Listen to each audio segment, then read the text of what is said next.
Guadalajara, Mexico's second-largest city, offers a less frenetic alternative to Mexico City, the country's capital. And yes, many of the images, recognizably Mexican, have their roots here: mariachi music, wide-brimmed sombreros, jarabe, tapatío, and of course, tequila. But Guadalajara is both a witness to Mexico's history and an active, cutting-edge participant in the New Mexico. A wealth of museums and theaters fuel cultural life, and fusion chefs have honed their offerings on an already legendary culinary scene.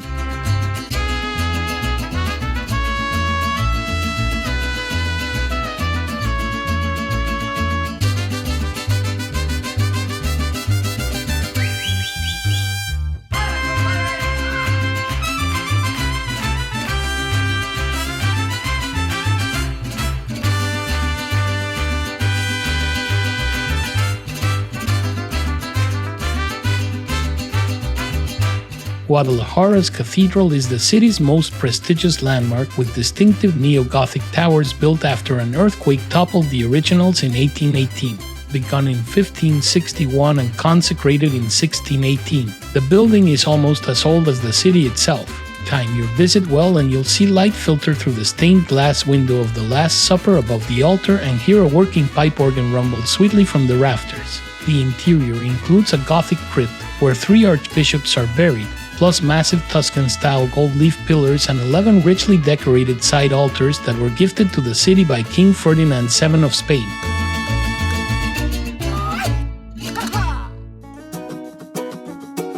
Construction of the neoclassical Degollado Theater, which houses the Guadalajara Philharmonic, began in 1855 and was completed 4 decades later. Above the Corinthian columns is a mosaic front depicting Apollo and the 9 Muses. The 5-story interior is draped in red and gold velvet and topped by a mural based on the 4th canto of Dante's Divine Comedy.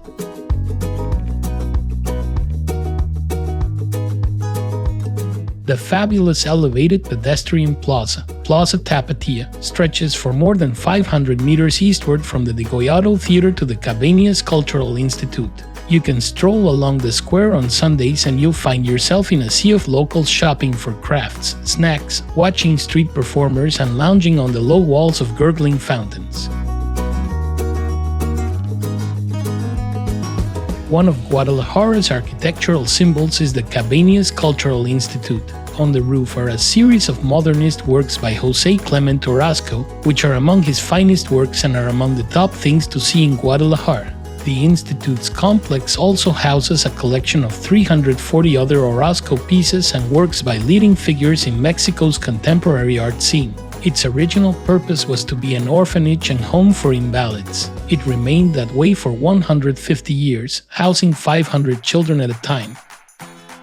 One of the most important churches in the city, the Basilica of Zapopan, built in 1730, is home to Our Lady of Zapopan, a small statue of the Virgin visited by pilgrims throughout the year. Since 1734, every October 12th, thousands of faithful walk on their knees as the statue is carried here from the cathedral in Guadalajara.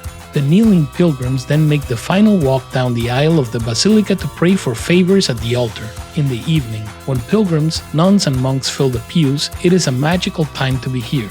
During the rest of the year, the basilica lights up on Friday and Saturday nights at 9 with a 3D light and sound show projected on the facade of the church, sharing the history of Zapopan and the building. Erected by Carmelite friars with the help of an Indian chief between 1615 and 1628, this church, with its domes, fountains, and gardens, was never a convent, despite its name. Although some locals may tell you otherwise, nuns never lived here. It is one of the most interesting examples of colonial religious architecture in this part of the city and has always been an important place to meet and socialize. The church still functions, but part of it has been converted into the Del Carmen Regional Museum, with an excellent collection of religious paintings and icons from the 16th to 18th centuries.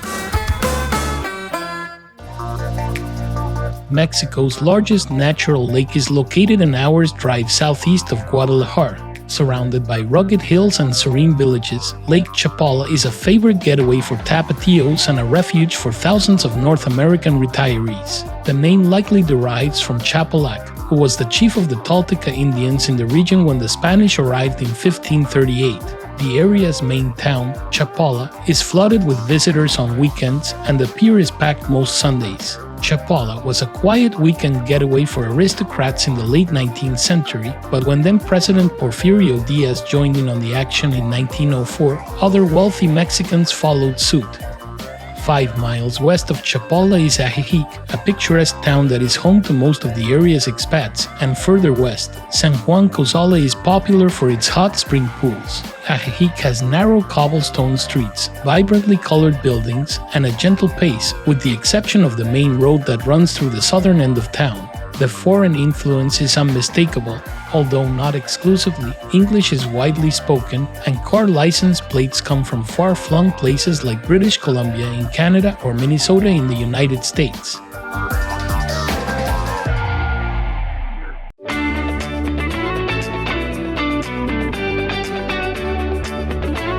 Jalisco is the birthplace of tequila, the famous Mexican liquor made from the blue agave plant, and visiting Guadalajara without spending a day in tequila is unforgivable.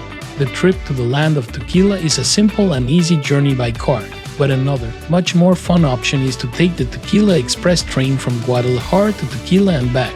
One of the few remaining passenger trains in Mexico takes guests on an all-day tour that begins and ends with free tequila and mariachi music. Upon arrival in Tequila, the tour takes visitors to a distillery to learn about the liquor-making process. The day includes tastings at the distillery, a traditional Jalisco dance and music performance, and a delicious all-you-can-eat and drink Mexican buffet.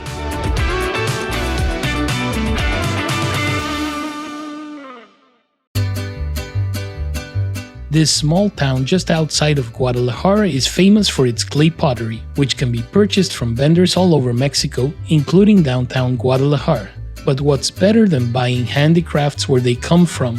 In addition to several shops selling these pots, the city center is an intricate network of streets, including several top-quality restaurants and bars. Another famous place in this town that you should visit is El Parian, a group of restaurants surrounding a central kiosk that hosts singers and mariachi bands every night. This is a cultural hotspot well worth a visit.